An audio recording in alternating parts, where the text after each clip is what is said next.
So I thought I'd actually open it up and see if there are any questions in the audience. I've got lots more here, but just wanted to ask if there's any burning questions that you guys have that you'd like to ask in the panel. Oh, there are. There are people behind you too. Yeah. Oh, okay. You've got, yeah. Hi. I guess I'm a father of a 3-year-old, so I'm about 6 years away from dealing with the social media stuff. No, But, no. well, my 3-year-old's never seen an iPad. A little behind the curve.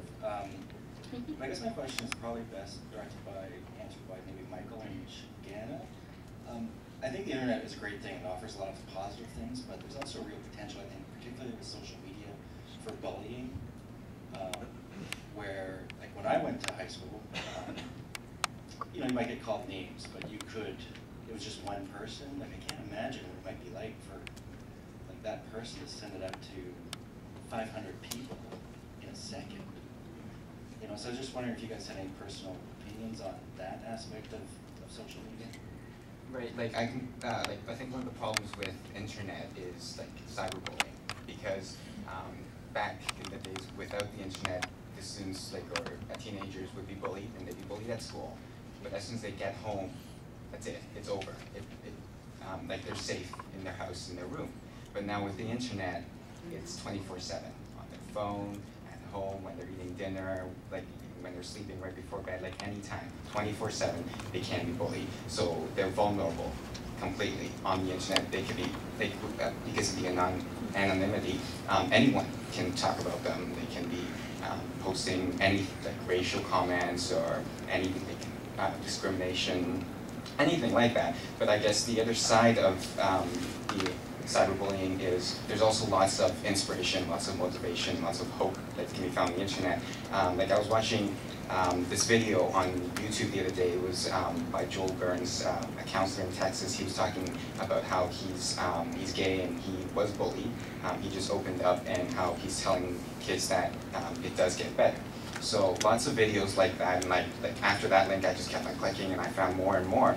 So it's really it's also useful, and the internet is also useful because they can also find lots of people like themselves who's experiencing the same things, who can actually relate to them, so they can actually get more friends. They can they know that they're not alone, because that's one of the big problems. Can I say something about that?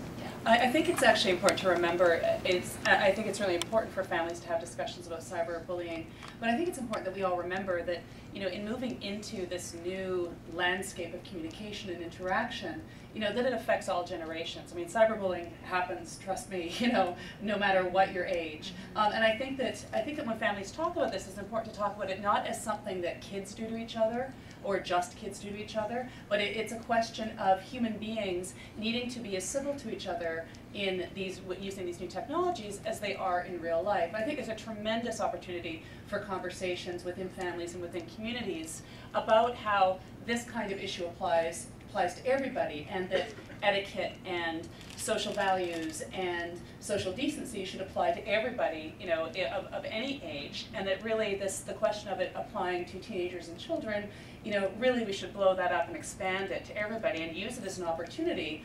Someday I will talk to my children about mommy being bullied, right? Offline as a child and online as a grown-up, and I think that'll offer up actually, a whole new set of discussions for how we talk to each other and how we treat each other using these new forms of communication. When it comes, Yeah, absolutely. When it comes to cyberbullying and issues with cyberbullying, it's the biggest thing that I'm called into schools to talk about and to talk to the kids about. And the one thing that I always encourage the teachers and parents to do is that almost 70% of kids between ages 8 and 16 say they wouldn't talk to an adult about a problem that they were encountering on the computer, because they feel that the adults in their lives would take the computer away as a result. Now, when I was young, I was bullied all the time by one kid in particular, and I remember telling my mom, I don't want to go to school because Evan's going to pick on me. And she said, if you're being bullied, we'll deal with the bully, but you're still going to school. And what we have to recognize as parents is that we have to look at it the same way, that if our children are being bullied, or if we're being bullied, or bullying's being encountered, that computer or iPad or phone has never bullied anyone itself. I don't think anyone's ever been punched or called a name by the computer. If they have, then that's a wonderful invention, or a horrible invention, depending on how you want to look at it. But what we have to recognize is that the technology can't do it itself. It's someone else on the other end, and that the ways that we can deal with the bullying issues and address them are still through proactive dialogue and discussion and understanding as a family that these really are issues that do happen, and that there are ways to discuss them and address them, and that those reasons, and especially in the lives of our kids, especially as they grow up, maybe 3 now, but 6 or 9, and once they start using those technologies, it's important while guiding your children and while having your children grow up and learn to use the technologies, that they grow up with an understanding that their parents understand that the computer isn't something that's going to be taken away if they come to you with problems. Yeah, and I would add to that, we know that bullying incidences peak at around grade 6. That's the worst year. And I think that, because I often get asked to speak on bullying, and I'll say, well, you know, why? Because bullying is an issue at my school. Can you speak? And I go, an hour is not going to do it. If you want to do something about bullying, cyberbullying, on or off, as a PTA parent member, you need to get them to bring a full program in. It is a systemic issue. It's not one child. It's not your child, the victim. It's not that child, the bully. It's an environmental, systemic system, and you need to attack it at that level. Yeah, I think that's a great question. It created a lot of response, and it's a big issue for sure. I think we have a couple of other questions. Yeah. Okay. Hi, I actually had a son in grade 6 last year who dealt with bullying on Facebook. The problem wasn't Facebook. The beauty was that with Facebook as a parent, I was able to see what went on in the playground that I otherwise would not have known. The real issue, in my opinion, was the parents of the kids doing the bullying, as the principal soon found out when school resumed after the Christmas holidays. Great. We have another. I think. Yeah. Okay. Yeah. My question is just in terms of your children that you're putting online. Because they're so young, they don't really have the decision process to decide whether they want to be online that way or not. So I think it should really be up to the kid when they're old enough and they can make that decision to put a Facebook profile or a Twitter profile instead of putting it on right away, even maybe before they're born. I'm wondering what you guys think about that, and if you think that's a valid question. Great question. Oh, great question. I've thought about it a lot, obviously, because my children's lives have been online since they were, well, Jasper started, the day he was born. It's a very good question, and my glib answer, and this is glib, and so don't take this 100% seriously. I'll explain why it's a little bit serious. Is that there's an element at which they're mine, right? These are my children, they're my property. And I'm being glib, so don't chew me out for that. What I mean when I say that, they're my property. I own them. I can do what I want with them.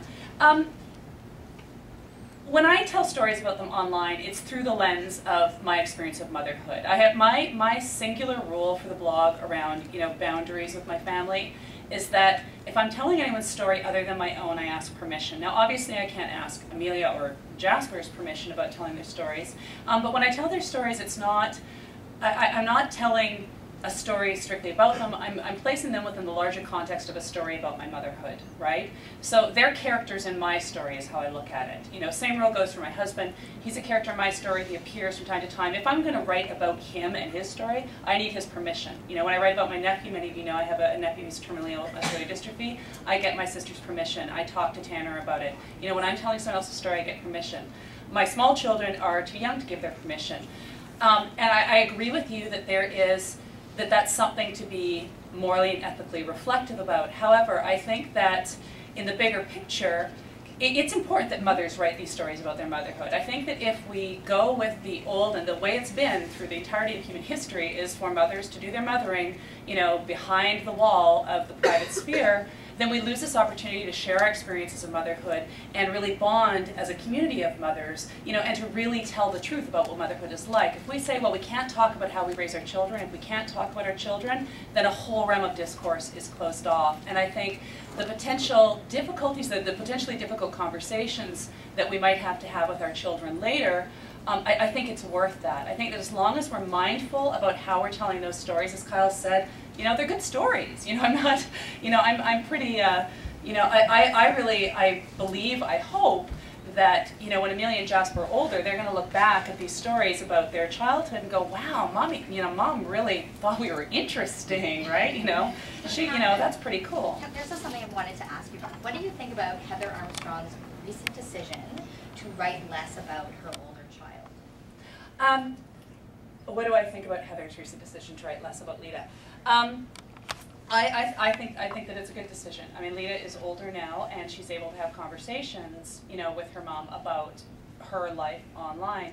And the time will come soon. And Amelia and I already have some conversations about it, because she's got, you know, their cameras around her so often, and because she's been recognized in public and that sort of thing. That conversation is coming soon for us about the type of stories that I tell. I think Heather made, you know, a very reasonable, and I think a very responsible decision to draw that line, because Alita's now getting old enough to understand and old enough to have an opinion about, you know, about her profile online, as it were. Well, and we would hope that all mothers that were blogging had this sort of common sense guideline. But then, of course, you know, we had the balloon guy. You know, I mean, there's a lot of people who think, I'm going to stay home. I'm going to be one of those famous big money bloggers, and I'm going to get endorsements. And so, you know, and some people don't have good judgment. There are adults who have bad judgment. Like, you know. Absolutely. Can I just offer just as well? You know, quite apart from blogging or having an internet profile for your kid, just we make decisions for our kids all the time, every day. We present our kids to the world every day in some way. So I don't think, you know, and I think we're as at risk of making bad decisions or harmful decisions just with our kids out in the world, period, you know, quite apart from the issue of the internet or blogging about them or posting photos or whatever. So I think, again, and sensitive to the idea that perhaps there might be a time frame to it. That is, that it's more appropriate with your small kids to be posting pictures and telling stories. And by the time they're teens, you know, maybe that's the time to step away or allow them to say, you know, I don't want you to do this now, and respect that. Then I think that's appropriate as well. So we have time for probably one more question. I know you've had your hand up since the beginning. Yeah, sure. Yeah, I want to go back to something else you mentioned. You know, you're talking about that crisis you had with your daughter and how I have to talk about it. You know, what would you say would be the benefits to that, other than, you know, what's your primary source of conversation, maybe the downsides to it as well? Well, I don't see any downside, to tell you the truth. I think it's like when you have a difficult conversation, they'll say, you know, if you want to talk about sex, go drive in the car, because then you're both like looking out the window. And in couples counseling, we often tell couples to lie in the bed and look at the ceiling or face back to back, because eye-to-eye contact in social animals is very threatening, which is why we always do, look at me when we talk, you know, you get this look at me. And you know, from the gender with the boy things, it's much easier to walk beside a boy and get them to talk, you know, both looking forward and moving. So those things we know improve communication. So why not use what we know works? So I don't think there's a downside, because it's getting to the deeper issue. It's just the format that's changing. Okay, I want to thank all of you for coming today. This has been a fantastic discussion. I want to thank our panel. I think the real insights into a really positive view of the social family and social media and how our families are interacting, whatever the age of the kids. And I've learned a lot, and so I want to thank you guys for taking the time today. I want to thank you all for coming today and participating. And we have, and Pritesh for sending me little notes and organizing this. Thank you so much, Pritesh. We have 2 winners of our flip cameras, so let's hope they're still here. Tony Wong, is Tony here? Yeah. Yay. Congratulations.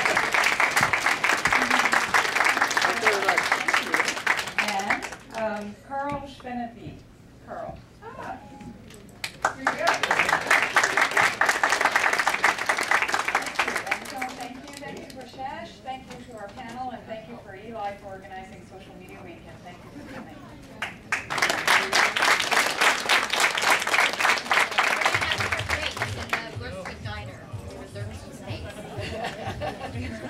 That's why we really have social media.